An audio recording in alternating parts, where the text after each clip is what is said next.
일단 그 한미 조선 협력 관련해서 그런 이제 한미 전략 투자공사가 설립이 됐고 이번에 이제 얘기되는 것들은 결국 그 한미 전략 투자공사를 주도로 해서 정책금융기관들, 뭐 산업은행, 무보, 수은 그리고 조선사 3사, 현대중공업, 삼성중공업, 이제 하나오션 이 공통적으로 이게 하나의 팀으로 확실하게 이제 묶였다라고 이제 보시면 될 것 같고요. 네. 과거에는 이런 사실 제가 조선소를 다녀봤지만 정책금융기관들이 조선업에 있어서는 약간 수동적인 좀 입장이었습니다. 예를 들어 조선사들이 수주를 해오면은 뭐 보증을 해주고 이렇게 네. 뒤에서 서포트를 하는 역할이었다라고 하면은 네. 이번 기회를 통해서 좀 더 그런 정부기관들의 역할이 좀 더 앞으로 이제 좀 전면에 나섰다라고 좀 보시면 좋을 것 같고 네. 물론 주체적으로는 조선사들이 주도를 하겠지만 이렇게 정부 주도의 또 원팀이 돼서 한다라는 거는 기존에는 하나나 현대 같은 경우에는 이제 미국 투자를 하는데 결국은 기업단에서 좀 개별적으로 좀 움직였다라고 하면은 정보 공유도 사실은 조금 좀 부족했었고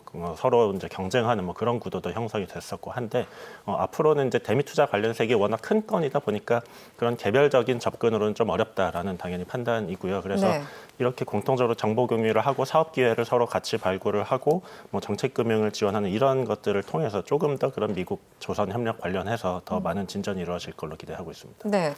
좀 구체적으로 한미 조선 협력 투자 협의체가 이제 시작이 되는 건데 조금 더 구체적으로 예전에는 말씀하신 것처럼 조선사에서 이제 사업을 따오면 이제 네. 정책금융사에서 약간 서포트하는 네. 뭐 보증 등등 이런 거였다면 지금은 좀 정부 역할이 조금 더 커졌다 이렇게 봐야 될까요? 구체적인 한마디로 말하면은 네. 뭐 컨트롤 타워가 생겼다라고 이제 보는 게 맞을 것 같고요. 이제 네. 아까 말씀드렸던 부분은 이제 기업단에서 원래 다 하고 싶어 했었지만은 사실은 기업끼리만 이제 놔둔다라 민간에만 놔둔다라고 하면은 뭐 불필요한 경쟁 구도가 형성이 될 수도 있고 이제 이런 부분들이 있고요. 아무래도 기업단에서 상대 쪽은 이제 정부가 합니다. 이제 그 백악관에서 원하는 거고 미국 해군이 원하는 이제 그런 부분들인데 네. 우리는 민간 기업단에서 해결하기 좀 어려운 여러 문제들, 뭐 투자 관련해서 문제, 뭐 세제 문제나 그런 것들이 발생을 할 수도 있고 네. 특히 이제 정책금융 관련해서는 우리나라가 상대적으로 좀 약했던 부분인데 뭐 중국 조선소 같은 경우는 정책금융의 수혜를 굉장히 많이 받고 있거든요. 근데 우리나라 같은 경우에는 그런 정책금융이 굉장히 적극적으로 나서지 않았었는데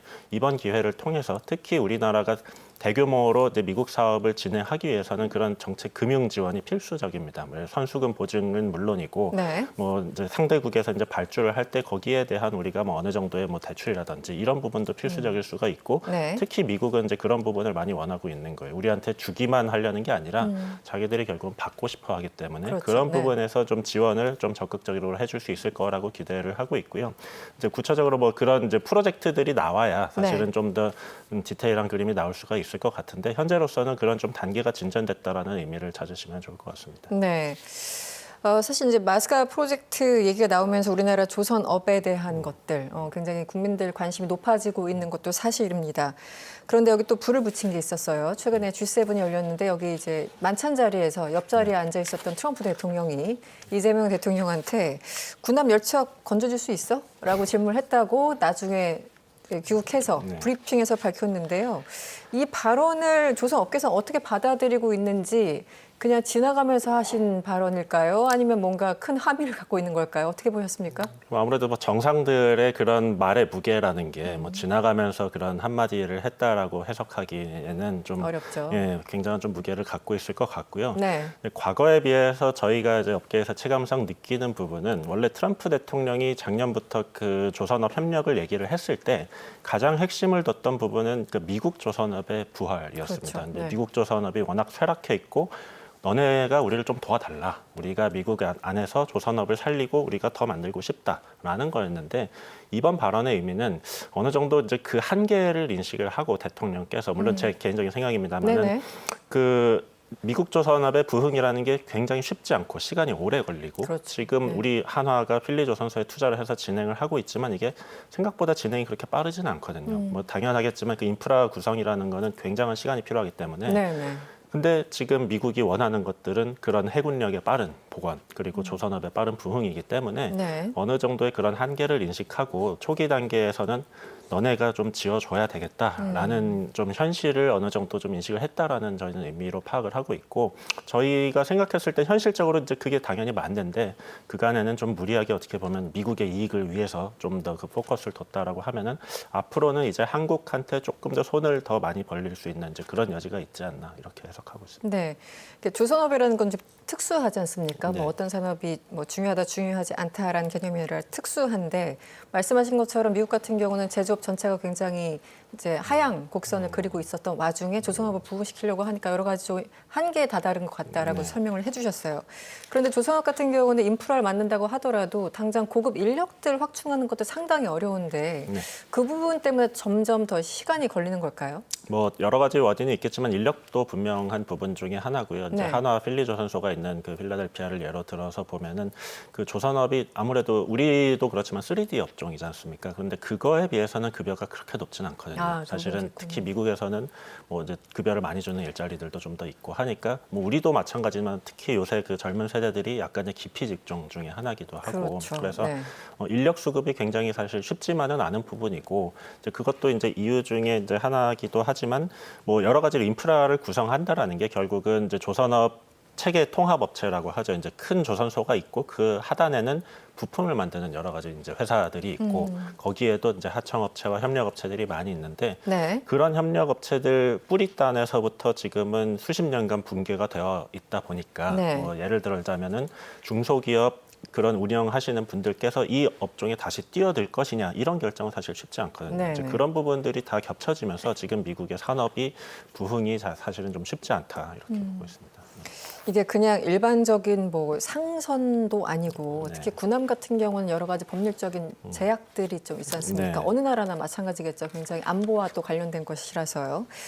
미국에서도 나름대로 그 안에서 법률적인 정비가 굉장히 필요할 테고 왜냐하면 규제가 많을 테니까요.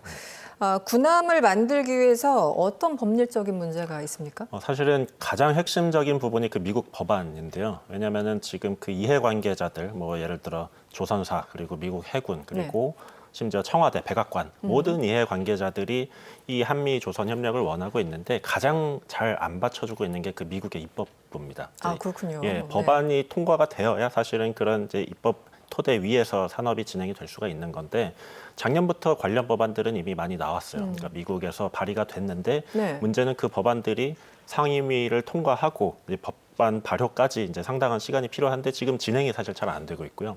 결국은 트럼프가 아무리 이거를 진행을 하고 싶다라고 하더라도 법적인 토대 위에서 진행을 해야 되는데 그게 잘 안 되고 있고 그 미국 입법부가 결국은 저는 가장 키 포인트라고 보고요. 이제 다행인 점은 이제 뒤에 뭐 자료 나오겠지만은 그 미국 상임위원회에서 최근에 비전 투자선에 대해서는 그러니까 네. 전투함이 아니라 지원함에 대해서는 해외 건조할 수 있는 길을 어느 정도 지금 열어주고 있는 이제 그런 상황이 시작이 되고 있습니다. 그래서 네. 좀 가장 최근에 뭐 작년에 비해서 제가 이제 애널리스트 입장에서 봤을 때 올해 그 진행 상황이 좀 더뎠던 부분이 결국은 법안 쪽인데 네. 그 부분이 조금 기대만큼은 아니지만 최근에 좀 진행이 그래도 되고 있다라는 점은 상당히 긍정적으로 해석을 할 수 있겠습니다. 이게 사실 이제 돈이 얽히고 산업이 얽히고 하면 여러 가지 이해관계가 있을 텐데 네, 어쨌든 거기 의회도 다 자기 지역구 그 민심을 살피는 의원들일 거잖아요. 예, 좋은 포인트입니다. 네. 예. 의회에서 법안이 통과되지 않는다라는 거는 뭐 여러 가지 지역에서 불만이 있어서 이걸 통과시키지 못하고 있는 겁니까? 아니면 뭐 못하는 것과 안 하는 건 다른 건데요? 그러니까 일각에서 이제 뉴스들이 조금씩 산발적으로 나오는데 이제 공통적인 거는 말씀하신 이제 부분, 이제 지역구 특히 조선소가 있는 지역구 의원들은 아무래도 이제 로컬 그 발전을 위해서 이제 해외에다가 그 일감을 주고 이런 것들에 대해서 상당히 이제 꺼리고 있는 이제 그런 네. 입장이고 특히 좀 보수적인, 좀 많이 보수적인 이제 입장의 그런 의원들도 군함을 해외에서 안보상 짓는 게 말이 되냐 뭐 이런 명분으로 좀 반대를 하고 있다는 뉴스들이 간간히 나옵니다. 그래서 네. 우리 생각보다는 이 법안 진행이 좀 빠르지가 않다라는 아쉬움이 있습니다. 그런데 이 소식은 어떻습니까? 최근 의회가 미 해군의 전략수송선과 벌크 연료선 이거 해외 조선소에서 건조할 수 있도록 이 법적 절차에 착수했다고 하는데 이 부분은 좀 예, 어떻습니까? 그게 방금 이제 말씀드렸던 이제 상원 상임위원회에서 네. 그 국방수권법이라고 하는 이제 네. 법안에다가 이제 그런 예외 조항을 좀 이제 포함을 한 건데요.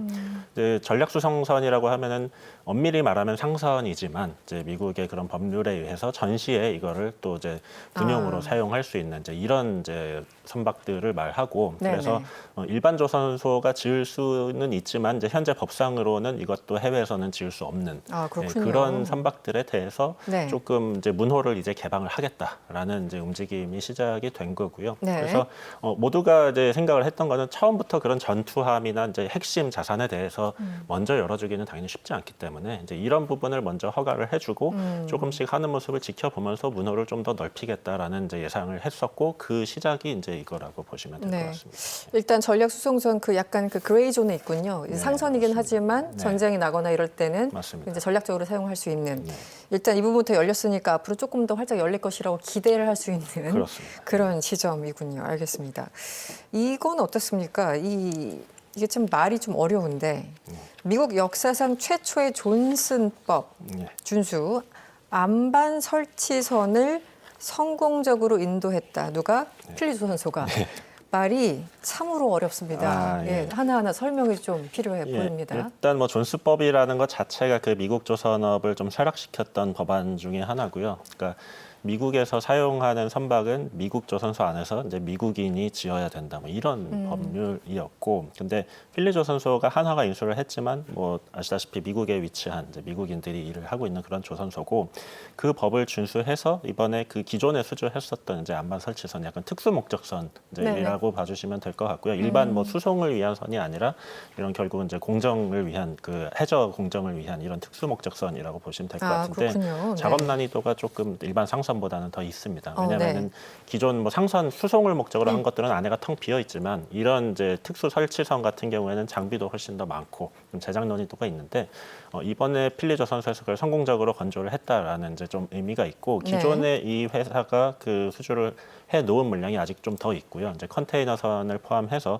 뭐 해양 훈련선 이런 것들이 조금 더 남아 있는데 필리조선소가 저도 작년에 가봤지만 여건이 그렇게 좋지는 않았었습니다. 이제 수주 그렇습니까? 장고는 많이 쌓아놓고 있었지만 굉장히 이제 환경도 좀 좋지 않고 작업자들 여건도 막 그만뒀다가 다시 돌아오고 이러면서 좀 스킬도 많이 안 올라오고 이랬었는데 네. 어쨌든 한화가 인수한 지 한 1년여 만에 이렇게 성공적인 인도를 했다라는 게 정상화의 일환이라고 보여지고 네. 향후에 지금 수주 잔고를 정상 소화하고 이후에 지금 일감에 대해서도 좀 더 자신감을 가질 수 있는 그런 이벤트 중에 하나다라고 보고 있습니다.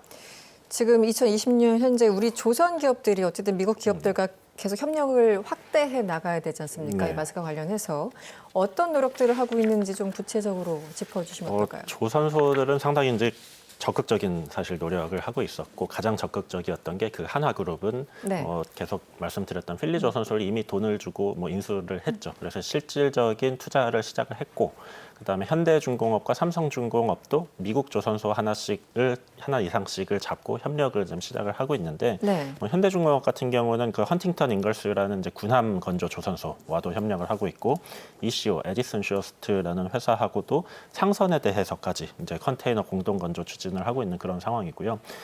또 투자 계획을 공개를 했습니다. 한 50억 불 정도 현대그룹도 미국에 투자를 한다라고 발표했고 디테일은 아직 이제 공개가 되지는 않았는데 네. 이제 하나에 이어서 현물 투자가 미국에도 있을 거다라고 예상을 하고 있고 삼성중공업 같은 경우는 최근에 그 나스코라는 이제 미국 조선소하고 협력을 해서 네. 그 군용 그 비전투선 중에 하나인 차세대 군수 지원함에 네. 대해서 기본 설계를 지금 같이 진행을 하고 있는 그런 상황입니다. 그래서 기본적으로 법안이 통과되기 전에는 단독으로 한국조선소가 그 무언가 역할을 하기에는 상당히 좀 제한적이기 때문에 미국의 부지를 갖고 있는 미국 조선소와 협력을 통해서 먼저 간접적으로 지금 들어가고 있다라고 해석을 해주시면 좋을 것 같습니다.